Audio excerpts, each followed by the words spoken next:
Kia ora. Today I'm going to go over some traditional Polynesian rock gardening practices. I've been applying these practices to my own garden for quite a while now, and they're real simple but effective way to increase soil heat and prevent soil erosion. So Pacific Island countries are mostly volcanic, so usually we tend to have rich volcanic soil and rocks all over the place, which makes it ideal for growing food. And I think this volcanic landscape has kind of had a strong influence in shaping our culture.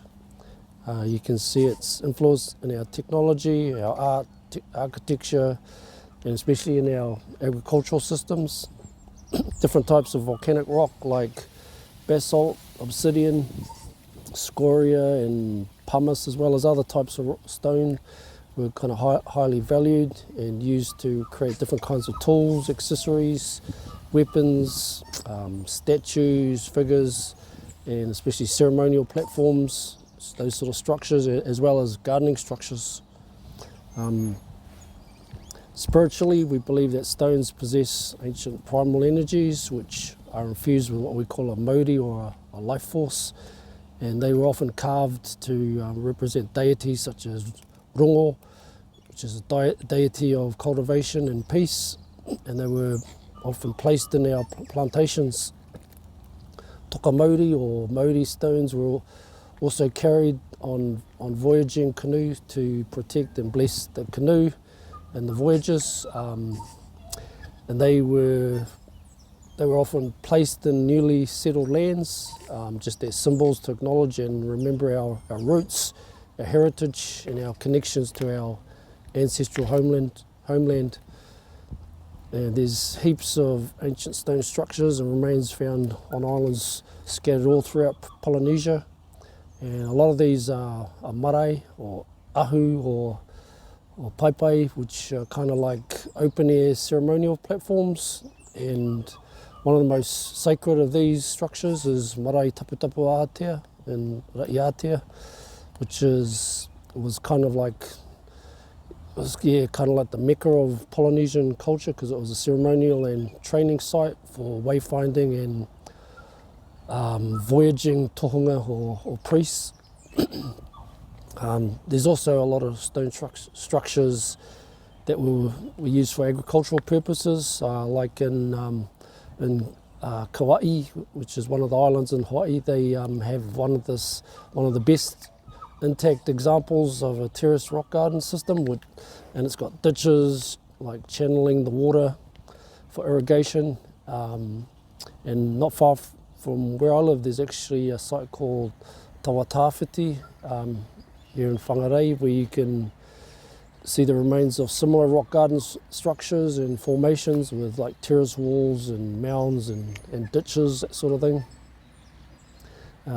But the bush has kind of reclaimed the area, so you can still see the remains, and you can feel the waiora of this place. And there were sites like this actually all over the motu, but because of urban development or pastoral farming, that sort of thing, over the last 180 or so years, there's only like a handful of them left, like this one, which is another reason why I think it's important to revitalise these old practices. The rock terraces were always built on slopes, which usually had a kind of a north or northeasterly aspect, just to maximise the sun in the winter here in the southern hemisphere. And apart from providing like more warmth, the terraces also prevent topsoil runoff, and there was ditches that intersected the gardens to channel water either away from the crops, like the sweet potato or the kumara, and they prefer like drier soils, but they also had channels like diverting water away and towards fields like for the taro or the hua, which prefer kind of moist soils, and even some of those taro fields were completely flooded. There's also good examples here of what we call tāpapa, which are dome-shaped kind of raised garden beds, and they're made of like rocks to, create a kind of a microclimate for the crops, and these were commonly used as seed beds or like nursery beds. The way it works is that like the volcanic rocks on the outer walls of the taupapa absorb the heat from the sun, and then it radiates it into the soil. And in Rapa Nui, they have the exact kind of rock garden structures, but they call them manawai. So the soil heat could actually be in addition to that warmth that can be further generated by burying like small stones or shells, gravel, sand, ash, and as well as green mulch into the soil beds, just to induce the plants like the sweet potato to sprout tips earlier in the growing season. And basically these amendments would help to raise the overall soil temperature to give you like a longer growing season.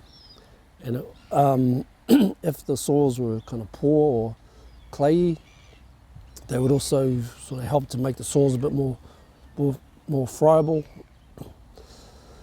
Another practice was like pocket gardening, and this is where you grow plants in like natural holes, cracks or gaps between rocks. And this practice basically mimics nature, and you can see examples of this around limestone or granite formations. We have plants and trees like literally growing out of the little pockets and rock cracks in the rocks. Pocket gardens are especially good for vining plants like sweet potato or gourds, because the rocks provide all the warmth for the soil and the roots, and the vines can just sort of spread out over the rocks and just sort of sprawl all over the place. Yeah, but if you don't have any rocks where you live, you can still build sort of terraces with bits of wood or logs to create the same sort of effect. And although they don't have the same heat retention properties as like volcanic rocks, they still help to prevent soil erosion. And they have the added bonus of like building up your soil, building up the garden bed, because they decompose over time. An effective way to build these terraces is to place your logs like on a contour and stack together like you can see in this diagram. And when you have logs buried under the soil like this, it kind of acts as like a sponge, like trapping water, and it just decays over time to create a nice humus. I guess the last and most important function of volcanic rocks are for cooking. And yeah, I know you might be thinking, what's cooking got to do with gardening? But traditionally, yeah, we kind of cooked outside, and like either in or alongside the garden, and yeah, I still do. So the heated stones were either placed in pots to boil liquids, or they were put in an umu or like an earth oven to steam cook the food. And I can watch a video about that. I've kind of made one there so you can check it out if you like. So that's it. If you're lucky enough to live in a location which has plenty of rocks, especially volcanic ones, or if you're living on an old lava or limestone field, or even in like an old quarry, then yeah, it's not all bad. It reminds me, we've actually got an awesome example of a subtropical botanical garden here in Whangarei, which was established in an old stone quarry. So taking advantage of those thermal properties, those, I guess, primal energies that you get from rocks will definitely help things grow in your garden. And building rock terraces, or those nursery mounds with rocks is not, it's pretty easy as. You don't need to be a genius or anything to know how to stack rocks in a pile, eh? So it's even kind of therapeutic, like making them fit together like a jigsaw. So yeah, instead of downloading one of those puzzle game apps on your phone, just try stacking some rocks in your garden.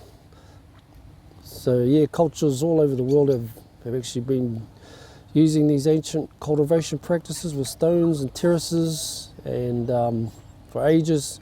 I think they're just as relevant and effective now. So Kia ora, mauri ora.